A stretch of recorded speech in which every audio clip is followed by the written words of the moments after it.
शिव कैसे हैं? वो अवधूत हैं। शिव कैसे हैं? पूर्ण ब्रह्म हैं। शिव कैसे हैं? चैतन्य आत्मा है। शिव कैसे हैं? ज्योति स्वरूप हैं। महादेव के बहुत सारे रूप होते हैं। पाषाण में जो उनका स्वरूप है, विग्रह है, वो तो है ही। पार्थिव शिवलिंग, मिट्टी में भी महादेव प्रकट होते हैं। अब देखो, राम जी ने बालू से नहीं बनाए थे भोले बाबा, रामेश्वर में वही तो है, बालू से बनाए थे। वो कहते ना, बालू रेत से बनाए भोलेनाथ, चढ़ाऊं लोटा जल भर के। बालू रेत से बनाए भोलेनाथ, चढ़ाऊं लोटा जल भर।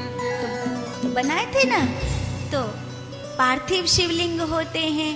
अच्छा, रत्न के शिवलिंग होते हैं, सोने के। अब गोमेद है, मोती है, मुक्ता है, माणिक्य है, रत्न के शिवलिंग होते हैं। फिर धातु के शिवलिंग होते हैं, जैसे सोने के, चांदी के, पीतल के और धातु के शिवलिंग होते हैं। फिर बर्फ के भी तो शिवलिंग होते हैं। अब अमरनाथ में देखो, वो बर्फ के शिवलिंग है, जल शिवलिंग। पहले के जमाने में औषधि से शिवलिंग बनाते थे। कई प्रकार के फूलों को, जड़ी बूटियों को इकट्ठी करके फिर उनसे शिवलिंग बनाते थे, वो भी शिवलिंग है।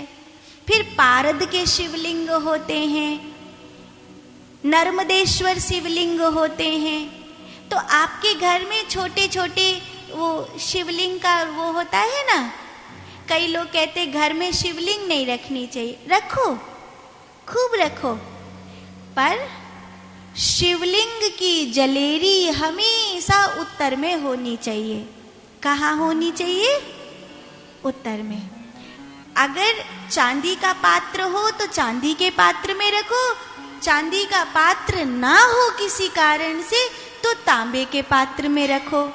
शिवलिंग तुम्हारे घर में चाहे पारद के शिवलिंग हो, चाहे स्फटिक के शिवलिंग हो, चाहे नर्मदेश्वर शिवलिंग हो, या तुम किसी तीर्थ में गई थी और बस ऐसे ही ले आई। मेरे तो छोटे से भोले बाबा हैं, जो जैसे भी हो तुम्हारे,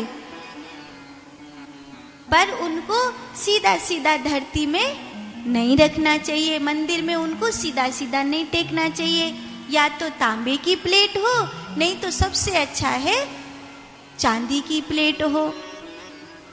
और शिवलिंग को रखो तो चाहे वो पारद के शिवलिंग है, चाहे वो स्फटिक के शिवलिंग है, चाहे वो कोई धातु के शिवलिंग है, चाहे वो तुम्हारे नर्मदेश्वर शिवलिंग है, चाहे तुम कोई शिवलिंग लाए थे बिना जलेरी वाले हैं तो अलग से जलेरी मिल जाती है, पीतल की जलेरी मिल जाती है, चांदी की जलेरी बनवा लो वो बन जाती है ना। और अगर जलेरी वाले हैं तो फिर तो कोई बात है ही नहीं। पर जब कभी उनको अपने मंदिर में रखो तो एक तो पूरे मंदिर का ईशान कोना होना चाहिए। पूरे मंदिर का ईशान कोना होना चाहिए। जैसे यहाँ पे ये पूरब है ना, तो पूरब, पश्चिम, उत्तर और दक्षिण। तो पूरब, पश्चिम, उत्तर और दक्षिण, तो यहाँ का ईशान कोना कहाँ हुआ? यहाँ पे, ये वाला कोना।